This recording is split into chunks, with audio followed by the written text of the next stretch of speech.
Hey guys, JT here with another Throwback Thursday, and we're going to be looking at the Traxxas slash 4x4 VXL. Now, this truck was released, I would say, about 10 years ago or so, 2009-ish or so, or something like that.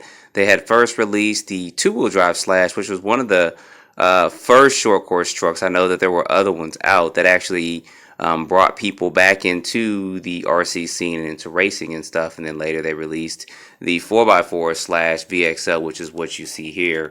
And yes, this is one of the original ones. You can even tell by the radio. This is their TQ radio, not the TQI or the TQI with the TSM and all that stuff on it, but it's more of the one before they went to a more sleek design. This is more of a box design, as I always try to call it. It's still used 4 AA's in it, and it's still down there at the bottom, as you see. Has the 2 buttons to program that in, which the current TQI radios still use. They're just located more or less at the top up here.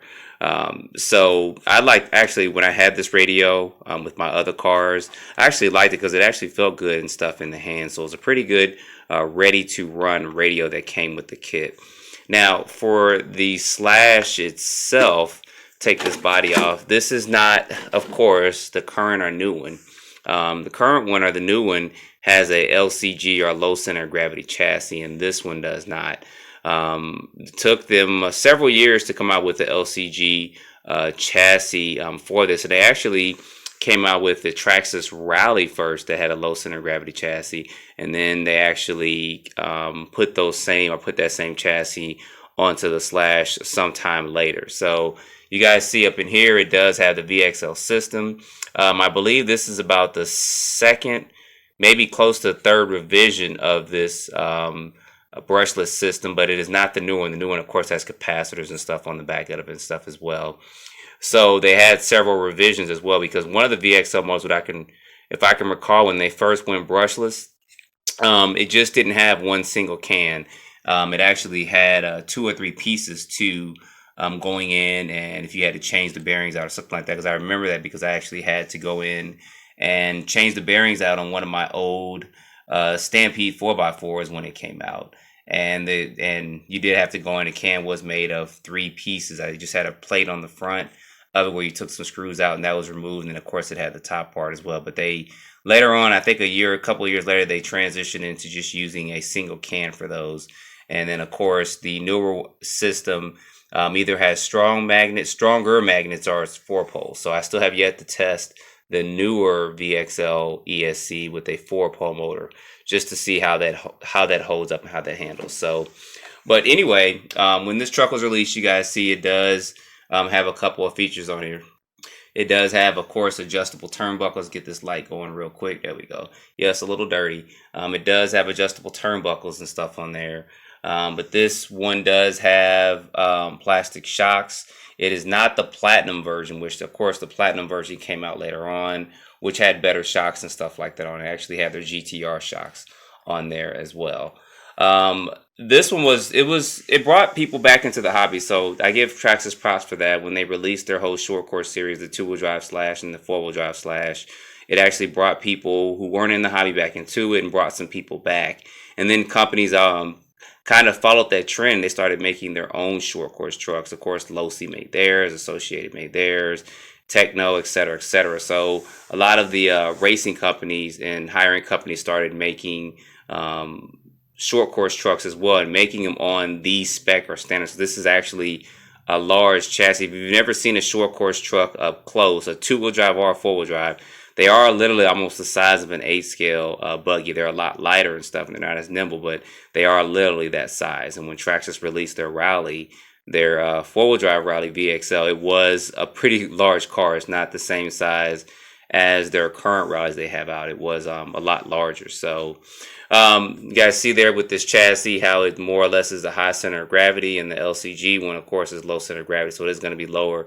Now, in my opinion, this one kind of handles better and a lot of other instances in running surfaces than the LCG one did. The LCG one runs well as well, but I remember having this one out and having the LCG one, and in certain instances, especially going off-road real hard, this one actually handled a lot better in my opinion. Now, over the years, people have done conversions with them, convert them to monster trucks, and then they made MT, a monster truck version of a short course truck. Proline makes a kit and stuff like that for it. But this one, like I said, was back in, it has to be about 2009 or so when this actually was released. Maybe a little bit year earlier or something like that, a year a little bit later. But I remember this thing is 8 to 10 years old. So it does still use the 2075 servo, which the current one currently uses. I think the Ultimate Edition, which they came out with years later, and the current Ultimate Edition may use their newer updated 2075X servo. Not 100% sure on that. I didn't purchase it because that was at $499 for the new one. That was kind of expensive, just in my opinion, for a four-wheel drive short course truck. So, but it is ready to run though. But anyway, guys, I wanted to show this to you. I'll probably try to get a running video of this running, and maybe I'll get my LCG slash out as well and just run them against one another, just to show you guys how the two perform maybe in different areas and stuff like that. Traxxas has used basically this design for a lot more of their other cars. Of course, they use it for the Stampede 4x4. They also use it for the newly released Rustler 4x4. And it's similar to an XO1. Now, I know you guys are going to say it's not an XO1. Well, they use the differentials front and rear for it, the A-arms and stuff like that. They use that as well. And the driveline is somewhat something. They did change a little bit on the driveline for the XO1. And I'll do a video on a close-up on the XO1 as well. But they've replicated this for their four-wheel drive platform because it's been a successful platform.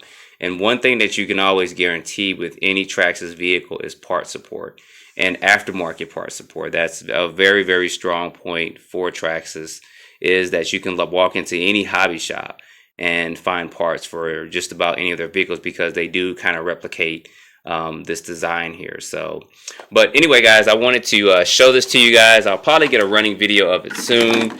Maybe I can take this out and really just thrash it. How about that? That's what you guys want to see. I want to see me go out and thrash something. This could take it.